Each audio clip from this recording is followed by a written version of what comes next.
What's going on, guys? Welcome back to another video. Today I'm going to be showing you guys my full rod and reel arsenal for 2020. My first rod and reel is a Favorite Absolute paired with a Shimano SLX. The rod is a 7'6" heavy and the reel is a 7.5 to 1 gear ratio, and this is my crankbait rod for the time being. Pretty soon I'm probably going to get a reel with a slower gear ratio because this one's a little fast for crankbait fishing.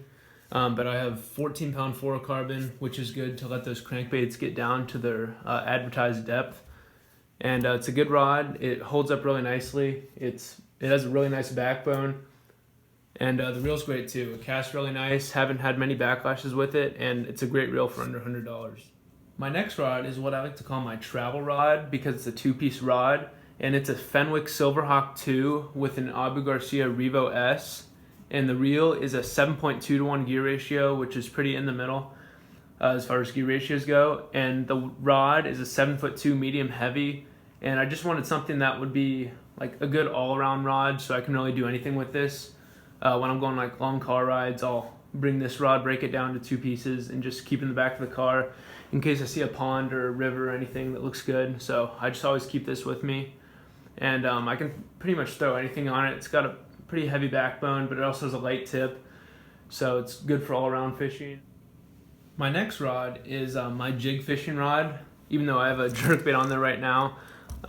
It's probably one of the lighter rods I have. It's a 7'2" medium, and I just love it for jigs because it has a very sensitive tip.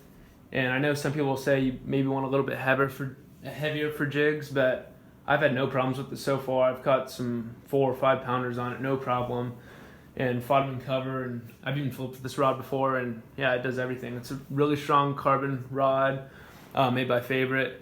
And on this I have a Shimano Corrado DC, and it is a 7.4 to 1 gear ratio, which is like most of my reels, it's pretty in the middle. I just like to get the medium gear ratios because if I need to, I can switch around rods and still be able to use it for different applications.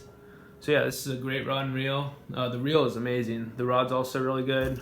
Really nice grips. It also looks really good too, I think. Alright, so this is my newest addition to my rod and reel arsenal. It's a Favorite Balance 7-foot medium with a 13 Fishing Concept Z reel. And the reel is a 7.3 to 1 gear ratio. And on this I have 15-pound fluorocarbon because I'm going to be using this for maybe square bills or some jigs or something like that. Maybe even shaky heads on this because it's a pretty light rod. And another thing I really like about this is how well the colors match. The orange on the rod right here matches the reel very well. And yeah, I just got this a few days ago. Haven't fished with it yet. I fished the reel a couple times. I already made a video on that. But I'm yet to try this rod with the reel, so hopefully it goes well. Alright, so my next rod, this is my most expensive rod and reel. It's an Abu Garcia Revo Ike rod. It's a 7'2" medium heavy with a Shimano Chronarch, which is an 8.1 to 1 gear ratio.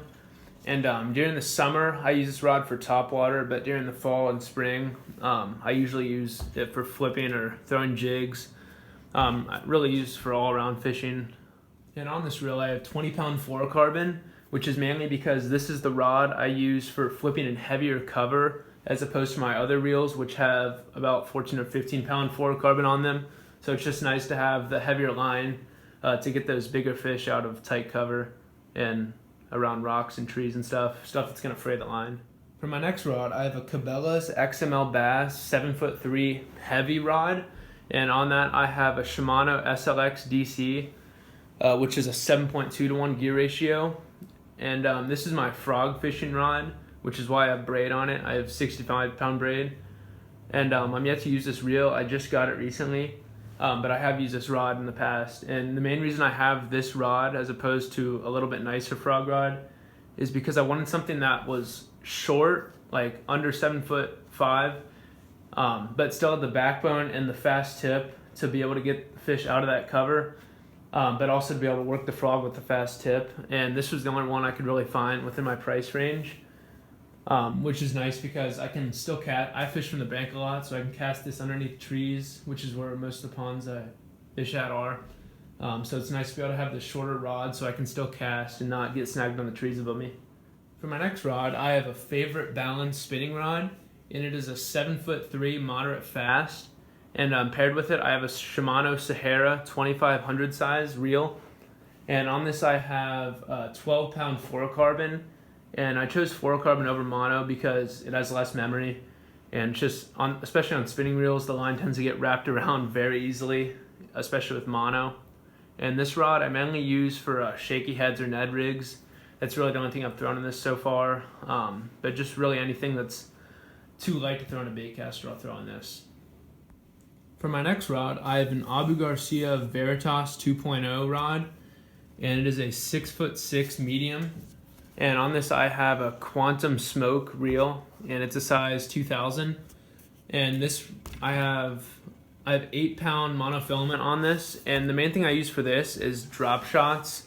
That's really the only thing I've ever really fished on this, because it's a pretty solid rod, not a very fast tip, which is what you want for drop shots. Plus it's 6'6", which is about the right height or length for that.